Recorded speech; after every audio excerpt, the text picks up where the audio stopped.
اردو کہانی کے معزز ناظرین السلام علیکم۔ دنیا کی سب سے بلند ترین چوٹی کوہ ہمالیہ کے گرد و نواح میں صدیوں سے ایک حیوان نما انسان کا ذکر چلا آ رہا ہے۔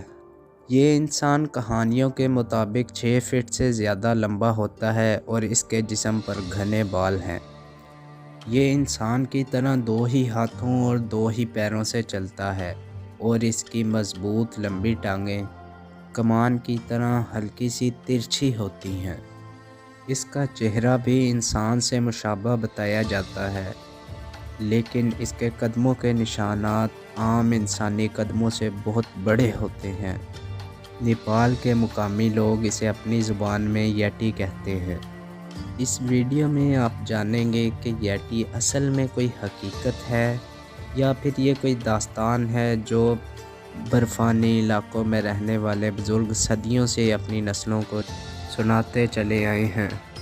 29 اپریل 2019 کو ہندوستانی فوج کے آفیشیل اکاؤنٹ سے ایک ٹویٹ کی گئی۔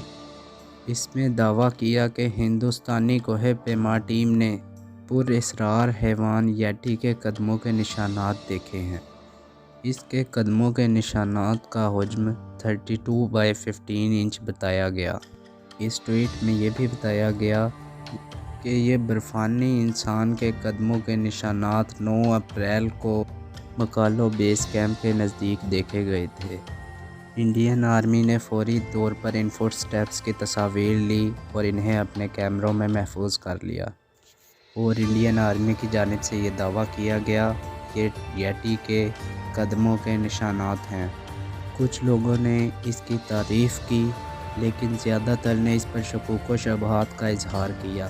کچھ زندہ دل لوگوں نے تو اس کا مذاق بھی اڑایا اور کہا کہ فوج کا ٹویٹر اکاؤنٹ ہیک ہو گیا ہے۔ اس خبر کے بعد لوگوں کا رد عمل بہرحال کچھ بھی تھا، لیکن یٹی پھر سے نظروں میں آ گیا تھا اور موضوع بحث بن گیا۔ برفانی انسان کے بارے میں سب سے پہلے چہمگوئیاں کب ہونا شروع ہوئی؟ تو مائی کیوریس فیلوز، اس سوال کا جواب یہ ہے کہ یٹی کے بارے میں چہمگوئیاں 1921 میں پہلی بار سنی گئی۔ یہ وہ وقت تھا جب ایک برطانوی کرنل اپنے ساتھیوں کے ہمراہ دنیا کی سب سے بلند ترین چوٹی ماؤنٹ ایورسٹ سر کرنے کے لیے آیا۔ کرنل اور اس کے ساتھیوں نے ایک جگہ خیمہ لگایا تو انہیں دور بڑے بڑے قدموں کے نشانات اور سائے دکھائی دیے۔ اگلے دن وہ 5000 فٹ کی بلندی پر اس جگہ پہنچے جہاں انہیں سائے دکھائی دیے تھے، تو انہیں برف پر کسی جناتی انسان کے پاؤں کے نشانات دکھائی دیے۔ جب کرنل اور اس کے ساتھیوں نے مقامی لوگوں سے اس بارے میں بات کی اور انہیں وہ نشانات دکھائے تو مقامی لوگوں نے ان نشانات کو فوراً ہی پہچان لیا۔ ان کے مطابق یہ لمبے لمبے بالوں والے اور 6 فٹ سے زیادہ قد رکھنے والے ایک حیوان نما انسان کے پاؤں کے نشانات ہیں۔ کرنل جب واپس آیا تو اس نے یہ خبر اخبارات کو دے دی کہ اس نے ایک برفانی انسان کا ہیولہ اور قدموں کے نشانات دیکھے ہیں۔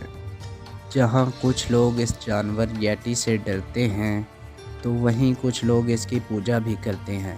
جی ہاں دوستو، بدھ مت کے ماننے والے یٹی کو ایک مقدس مخلوق سمجھتے ہیں اور اس کی پوجا کرتے ہیں۔ وہ اس کی ہڈیوں تک کی پوجا کرتے ہیں اور اس کے بال اور کھال ان کے پاس بطور تبرک موجود رہتے ہیں۔ کچھ لوگ کہتے ہیں کہ یہ ارد گرد ہی موجود بھیڑوں اور بکریوں کی کھالیں ہیں، اور بدھ مت والے سفید جھوٹ بولتے ہیں کہ یہ یٹی کی کھال ہے۔ تو ناظرین، بدھ مت والے اس کا دفاع یوں کرتے ہیں کہ ان کے نزدیک یہ جانور کسی بد فطرت شخص کو کبھی نظر ہی نہیں آتا اور اسے صرف شریف النفس اور نیک لوگ ہی دیکھ پاتے ہیں۔